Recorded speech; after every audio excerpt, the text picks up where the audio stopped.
Sebenarnya apa yang terjadi padaku? Setiap kali ada sesuatu yang berhubungan dengan gadis kecil itu, jantungku selalu tak terkontrol. Batin Yo. Yo menarik napas dalam kemudian mengembuskannya dengan perlahan. Tuan. Liri Sofia. Ya, kenapa? Tuan, saat ini kami mendapatkan musibah. Rumahku roboh akibat hujan lebat dan angin kencang yang terjadi tadi malam. Sekarang kami tidak tahu harus bagaimana, Tuan Yo, Liri Sofia sambil terisak. Yo mendengarkan penuturan Sofia dengan seksama dan ia yakin, Sofia benar-benar dalam masalah. Apalagi ketika Yo mendengar suara isak tangis gadis itu. Tunggulah sebentar, aku akan segera ke sana, ucap Yo sembari memutuskan panggilan Sofia. Sofia menautkan kedua alisnya sambil menyeka air matanya ketika Yo memutuskan panggilannya. Tuan Yo aneh. Aku belum selesai bicara, dia sudah main putus saja, gumam Sofia, sebelum ia menyerahkan ponsel itu kembali kepada sang empunya. Terima kasih, Bu. Sama-sama, Sofia, jawab sang pemilik ponsel. Bu Sri segera menghampiri Sofia dengan wajah penuh harap. Bagaimana, nak? Apa bosmu bersedia menolong kita? Wajah Sofia sendu. Ia bahkan belum sempat berucap meminta bantuan pada Tuan Yo. Namun, pria dingin itu sudah memutus panggilannya begitu saja. Sofia menghembuskan napas berat sembari berucap, semoga saja, Bu. Semoga Tuan Yo bersedia membantu kita, Liri Sofia. Pagi itu Sofia dan ibunya mendapatkan bantuan dari tetangga-tetangganya. Ada yang memberinya pakaian bekas, makanan, minuman, dan juga sejumlah uang. Walaupun tidak banyak, tetapi Sofia dan Bu Sri tetap bersyukur. Sementara itu di mansion, Yo panik sendiri setelah mengetahui bahwa Sofia sedang dalam masalah. Sebenarnya Yo bisa saja membelikan gadis itu rumah baru, tetapi semua orang pasti akan bertanya-tanya padanya. Apa hubungannya dengan gadis itu, hingga ia rela berkorban banyak untuk Sofia? Memalukan, gumam Yo. Yo terus berpikir keras hingga akhirnya ia memutuskan untuk menemui Tuan Marcelo selaku pemilik mansion. Setelah berpakaian lengkap, Yo segera melangkah menyelusuri mansion dan mencari keberadaan big bossnya tersebut. Sembari melangkah, Yo melirik jam tangan mahalnya dan ia tahu di mana Tuan Marcelo berada sekarang ini. Ruang makan, gumamnya. Apa yang ada di pikiran Yo benar, saat itu Tuan Marcelo sedang sarapan pagi bersama sang istri di ruang makan. Yo memilih untuk duduk di ruang utama dan menunggu sang majikan selesai melakukan ritual pagi mereka. Tidak berselang lama, sarapan mereka pun selesai. Ketika pasangan mesra itu melewati ruang utama, Yo segera bangkit dan menghampiri mereka. Tuan Marcelo, bolehkah saya meminta waktu Anda sebentar? Ada yang ingin saya tanyakan kepada Anda, ucap Yo. Kita bicara di sini saja, katakanlah Yo.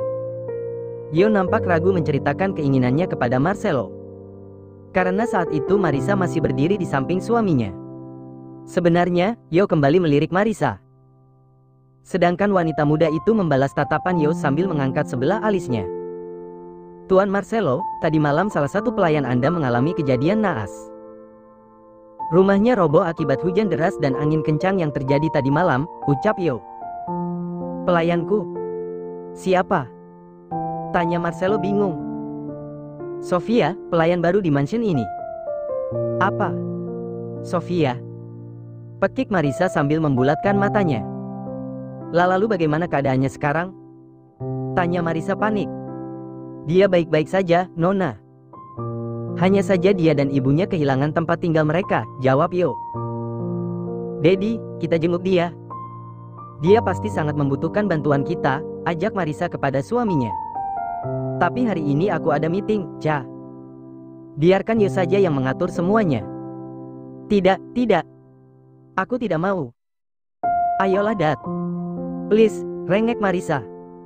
Akhirnya Marcelo pun mengalah dan menuruti keinginan sang istri. Setelah menempuh perjalanan selama 20 menit, akhirnya mereka tiba di tempat Sofia. Dari kejauhan, Yo menatap Sofia yang sedang berdiri di depan puing-puing rumahnya. Gadis itu terlihat sangat sedih. Wajahnya murung dan matanya pun masih sembab. Setelah memarkirkan mobilnya, Yo segera membukakan pintu mobil untuk Marcelo dan Marisa. Kedatangan pasangan itu membuat kampung Sofia heboh. Mereka berkerumun di tempat itu hanya untuk melihat bos pemilik mansion, tempat Sofia bekerja. Marcelo dan Marisa terpelongo ketika menyaksikan sisa-sisa puing bangunan rumah Sofia. Sementara pasangan fenomenal itu mengajak Bu Sri berbincang, Yo menghampiri Sofia dan mengajak gadis itu bicara. "Kamu baik-baik saja, Sofia?" tanya Yo sambil memperhatikan wajah sedih gadis itu. "Begitu banyak kenangan di gubukku ini, Tuan Yo.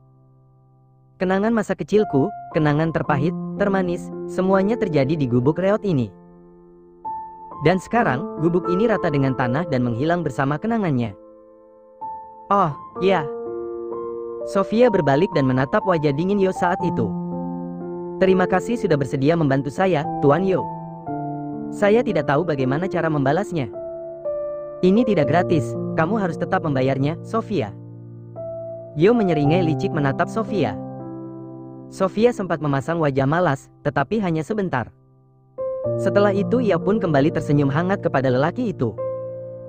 Sofia tahu, asisten Yo ini memang menyebalkan, tetapi pada dasarnya lelaki itu baik. Buktinya, asisten Yo rela memboyong pasangan Big Boss-nya ke tempat kumuh hanya untuk membantu dirinya. "Apapun itu, Tuan Yo.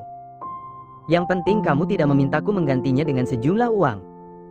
Karena saat ini aku bahkan tidak memiliki uang sepeser pun." "Hah, kalau bukan dengan uang, memangnya kamu mau membayarnya dengan apa?" tanya Yo penasaran. "Aku akan mengabdikan hidupku untukmu, Tuan Yo." "Itu pun jika kamu mengizinkannya," sahut Sofia mantap. Yo menyunggingkan sebuah senyuman tipis di wajah dinginnya. Setelah itu ia pun segera berbalik dan meninggalkan Sofia di tempat itu. Sofia mengikutinya dari belakang dan kini mereka menuju tempat di mana Marisa dan Marcelo jadi tontonan para warga sekitar. "Bagaimana, Bu Sri?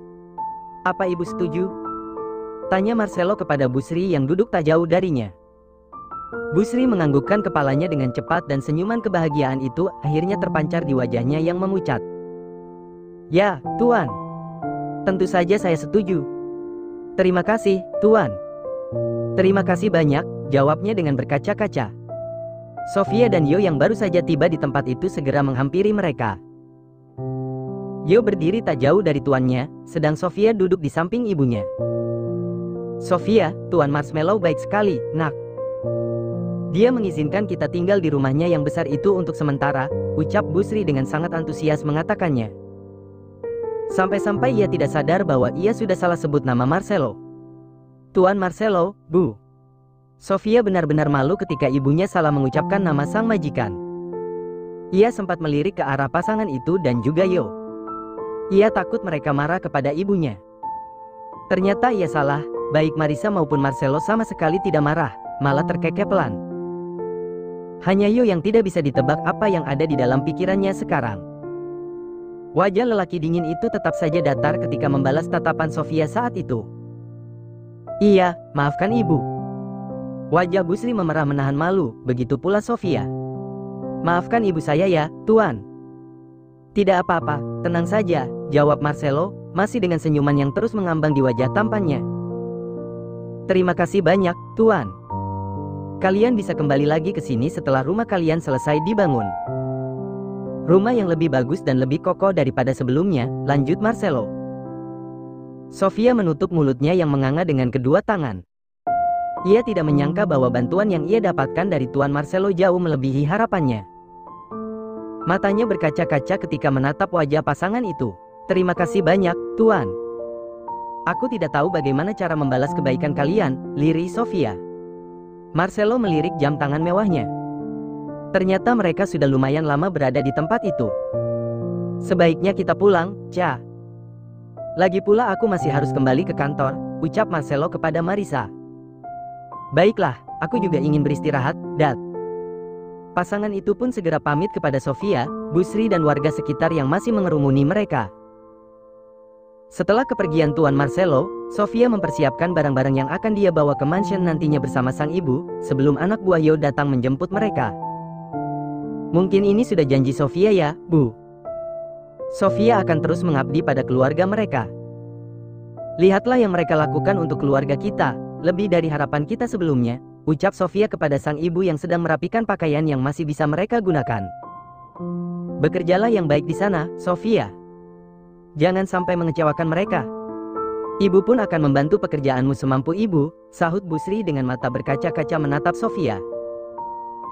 Mengingat kondisinya yang sudah tidak bisa lagi melakukan pekerjaan berat dan penyakit ginjalnya semakin hari semakin parah.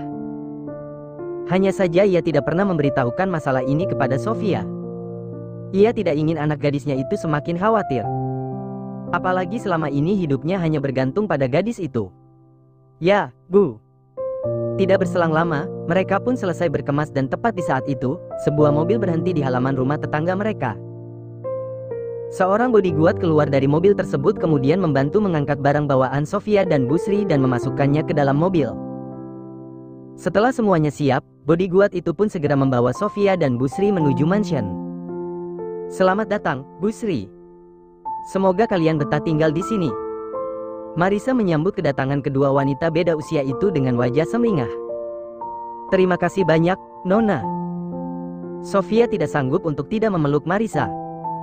Ia memeluk bumil itu sambil terisak. Semoga Tuhan membalas semua kebaikan Tuan dan Nona, ucap Sofia di sela isak tangisnya. Kamu juga bisa membalas kebaikan kami, Sofia, tutur Marisa sambil mengulung senyum. Benarkah? Dengan cara apa, Nona? Sebutkanlah. Benar kamu ingin tahu? Tanya Marisa sambil menatap lekat kedua bola mata Sofia. Ya, Nona. Jawab Sofia dengan sangat antusias. Nantilah, aku kasih tahu. Sebaiknya kita masuk dulu, ajak Marisa sembari merengkuh pundak Sofia dan membawanya memasuki mansion. Marcelo memperhatikan istrinya sejak tadi. Entah mengapa wanita itu terus melemparkan sebuah senyuman konyol dan ia yakin ada maksud terselubung dari senyuman anehnya itu. Kenapa sih, Cah? Dari tadi kuperhatikan kamu tersenyum terus. Dan aku curiga, sepertinya ada sesuatu di balik senyumanmu itu, ucap Marcelo sambil menautkan kedua alisnya. Dedi. Marisa menghampiri Marcelo kemudian memeluk lengan kekar lelaki itu, sama seperti biasanya. Aku sedang merencanakan sesuatu dan kuharap kamu bersedia membantu rencanaku, ucap Marisa. Sudah kuduga. Pasti ada maunya. Marcelo membuang pandangannya ke arah lain. Dengarkan dulu dong, Dat. Kesal Marisa sembari mencubit lengan yang sedang ia peluk. Ya. Katakanlah, kamu memang tahu kelemahanku, tidak bisa berkata tidak untukmu, ucapnya dengan wajah malas. Aku masih penasaran sama Sofia dan Om Yo, Dat. Aku ingin sekali Sofia berhasil menaklukkan hati Om Yo. Kasihan, kan, Om Yo itu sudah tua, terus kapan dia bisa merasakan berumah tangga seperti lelaki pada umumnya? Dedi aja udah berkali-kali hidup bareng wanita, lah Om Yo, sekalipun tidak pernah, kan? Ucap Marisa. Marcelo menautkan kedua alisnya saat bersitatap mata bersama Marisa. Ada-ada saja. Aku tidak mau ikut campur. Urus saja sendiri, bikin pusing. Aku sudah tidak ingin ikut campur dalam urusan asmara seseorang, sudah cukup ayah dan ibumu. Untuk Yo, biarlah dia cari jodohnya sendiri, tidak usah dijodoh-jodohkan seperti itu, gerutunya. Marisa menekuk wajahnya kemudian melepaskan pelukannya kepada Marcelo. Ia membelakangi Marcelo kemudian mengelus perutnya sambil berucap. Kalian dengar, kan, sayang? Dedi kalian itu tidak ingin menuruti kemauan kalian, yang ingin menjodohkan Om Yo dengan Tante Sofia. Kita menyerah saja ya, nak. Semoga kalian tidak ileran nantinya. Marcelo melirik Marisa sambil mengulung senyum. Memang ada ya, ngidam seperti itu? Ada. Nah, ini buktinya. Kedua bayimu ingin menjodohkan Om Yo sama Sofia, tapi kamunya tidak mendukung mereka, ucap Marisa yang masih duduk membelakangi Marcelo. Marcelo berbalik dan kini ia duduk di belakang Marisa. Ia merengkuh pundak Marisa kemudian melabuhkan ciuman di pundak satunya sambil tersenyum. Baiklah, sekarang apa rencanamu? Dengan cepat Marisa berbalik kemudian ia dan sang suami duduk dengan posisi saling berhadapan. Kita bikin dinner kejutan buat mereka, Dat. Nanti aku bikin Sofia tampil secantik mungkin hingga Om Yo tidak bisa menolak pesonanya. Ucap Marisa penuh semangat. Terserah kamu sajalah, aku ngikut saja. Tapi bantu Ica meyakinkan Om Yo-nya, ya? Ya. Bu Sri tidak sengaja bertemu dengan Yo yang sedang jalan-jalan mengelilingi mansion. Seperti yang biasa ia lakukan bersama para bodyguard. Tuan. Bolehkah saya meminta waktunya sebentar? Ucap Bu Sri sembari menghampiri Yo dengan rasa canggung. Yo yang saat itu berjalan melewati wanita bertubuh kurus itu, segera menoleh. Ia memperhatikan Bu Sri kemudian berucap, "Ya, Bu. Ada apa?" "Saya duluan, Tuan."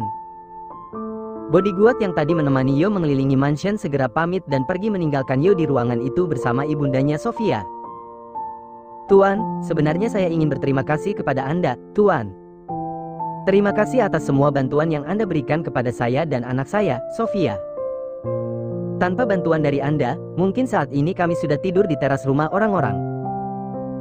"Sama-sama, Bu. Begini, Tuan. Sebenarnya ada yang ingin saya sampaikan kepada Anda, tapi saya tidak tahu bagaimana cara menyampaikannya," lirih Bu Sri. Wajah pucat Bu Sri semakin terlihat menyedihkan ketika ia menatap Yo dengan penuh harap. "Sebenarnya ada apa, Bu? Ceritakanlah." "Saya pasti akan membantu Anda semampu saya," sahut Yo. "Saya ingin minta tolong pada Anda, Tuan. Jika nanti saya sudah tutup usia, tolong jaga Sofia untuk saya. Sofia sudah tidak memiliki siapapun lagi, Tuan Yo. Saya tidak tahu harus meminta tolong kepada siapa. Hanya Tuan yang menjadi harapan saya satu-satunya. Orang yang selama ini begitu baik pada kami," ucap Bu Sri dengan mata berkaca-kaca. Yo menghembuskan napas berat sambil menatap wajah sedih Bu Sri di hadapannya. "Baiklah, Bu. Saya akan menjaga Sofia seperti anak saya sendiri," ucap Yo. Bu Sri menyunggingkan sebuah senyuman kepada Yo. Ia sekarang merasa lebih tenang setelah mendengar jawaban dari lelaki itu. "Terima kasih banyak, Tuan. Semoga Tuhan membalas semua kebaikan Anda." "Loh, ternyata Ibu di sini. Tadi Sofia nyariin Ibu sampai ke dapur, loh," ucap Sofia yang tiba-tiba saja muncul dan menghampiri Yo dan Bu Sri. Kehadiran Sofia di tempat itu membuat tubuh Yo kembali panas dingin. Ia sendiri bingung dengan apa yang dirasakan oleh tubuhnya ketika berada dekat dengan gadis manis tersebut. Yo terlihat serba salah, apalagi ketika Sofia menatap tajam ke arahnya sambil melemparkan sebuah senyuman manis. "Ibuku tidak merepotkanmu, kan, Tuan?" "Tidak," sahut Yo singkat sembari pergi dari tempat itu dengan langkah cepat. "Tuan Yo kenapa, Bu?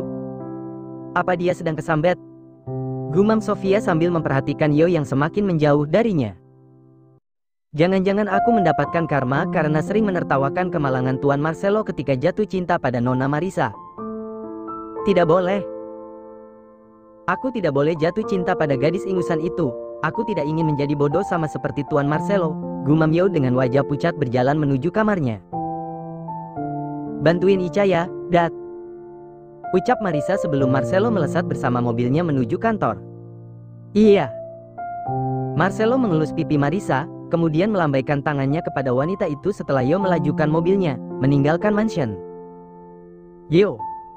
"Ya, Tuan. Marisa memintamu mengajak Sofia dinner malam ini," ucap Marcelo. Yo tersentak kaget setelah mendengar ucapan bosnya itu, tetapi ia tidak ingin memperlihatkannya. Ia berusaha tetap tenang dan terus fokus pada kemudinya. "Yo, apa kamu mendengarku?" tanya Marcelo karena tak ada jawaban sedikit pun dari asistennya itu. "Maafkan saya, Tuan. Saya mendengarkan, tetapi saya bingung harus menjawab apa," sahut Yo. "Kamu tidak perlu menjawab karena itu bukanlah pertanyaan. Itu adalah perintah dan kamu harus melakukannya, mau suka ataupun tidak." "Baik, Tuan." Tidak ada pilihan untuk Yo selain menuruti perintah lelaki itu. Walaupun jauh di lubuk hatinya yang paling dalam, Yo menolak karena ia tidak ingin terlalu dekat dengan Sofia. Ia takut jatuh cinta pada gadis ingusan itu. Namun, takdir berkata lain. Ia mencoba menjauh, majikannya malah gencar ingin menyatukannya dengan Sofia. "Lagi pula kamu tidak ingin anakku nantinya ileran, kan? Ini permintaan kedua bayiku, Yo. Tegakkah kamu menolaknya?" lanjut Marcelo sambil mengulung senyum. "Tentu saja, Tuan. Saya bersedia melakukan apapun untuk keluarga Anda. Terlebih untuk kedua calon generasi penerus Anda," jawab Yo mantap. "Baguslah kalau begitu," ucap Marcelo sambil menepuk pundak Yo. "Ya, Tuhan. Benarkah ada orang hamil yang ngidamnya menjodohkan orang lain? Astaga," batin Yo. Sementara itu di mansion, Setelah mobil yang membawa suaminya melesat pergi, Marisa bergegas memasuki mansion dan menyusuri ruangan demi ruangan mencari sosok Sofia. Hingga akhirnya ia menemukan gadis itu di dasar tangga menuju kamar utama. "Sofia," sapa Marisa sembari menghampiri gadis itu. "Jangan berlarian, Nona. Takut lantainya belum kering," ucap Sofia dengan wajah cemas memperhatikan Marisa yang sedang menghampirinya. "Oh, baiklah." Marisa pun berjalan pelan. "Ada yang bisa saya bantu, Nona?" tanya Sofia sembari membungkuk hormat kepada Marisa yang kini sudah berdiri di hadapannya. "Ya, aku butuh bantuanmu. Mari, ikutlah denganku," ajak Marisa. Marisa menarik tangan Sofia dan menuntunnya menuju lift. Lift yang dipergunakan khusus untuk Marisa. Setibanya di kamar utama, Marisa mempersilahkan Sofia masuk ke dalam kamarnya. "Oh ya, Sofia. Maafkan aku. Hari ini aku menagih utang padamu," ucap Marisa. Ia tersenyum sambil menatap Sofia yang masih terpelongo melihat keindahan kamar utama. "Utang? Iya. Katakan saja, Nona. Apa yang harus saya lakukan?" sahut Sofia dengan wajah semeringah. "Kemarilah. Pilihlah dress yang kamu sukai. Aku rasa ukuran badan kita sama dan di sini masih banyak yang belum pernah aku sentuh sama sekali," tutur Marisa sembari membuka pintu ruangan penyimpanan pakaiannya dan juga pakaian milik suaminya. "Ya ampun, Nona. Ini toko pakaian atau apa? Koleksi pakaian Anda banyak sekali," seru Sofia sambil membulatkan matanya. Marisa hanya tersenyum kemudian memilih-milih dress yang cocok untuk Sofia gunakan malam ini. "Ayo, Sofia. Jangan bengong saja, pilih mana yang kamu suka," titah Marisa sambil terkekeh pelan. "Baik, Nona." Walaupun Sofia tidak mengerti apa yang ingin Marisa lakukan padanya, tetapi ia menurut saja. Sesuai janjinya, ia akan melakukan apapun untuk membalas kebaikan majikannya tersebut. Dengan dibantu oleh Marisa, akhirnya Sofia menemukan sebuah dress brokat berwarna hitam. Panjangnya di atas lutut dan ada manik-manik yang membuatnya berkilau ketika terkena pantulan cahaya lampu. "Benar, kamu maunya yang ini? Tidak mau yang lain?" tanya Marisa meyakinkan. "Ya," sahut Sofia mantap. Sebenarnya ia tidak tahu apa tujuan Marisa meminta dirinya memilih dress tersebut. Marisa kembali menuntun Sofia menuju kamarnya dan menundukkan gadis itu di depan meja riasnya.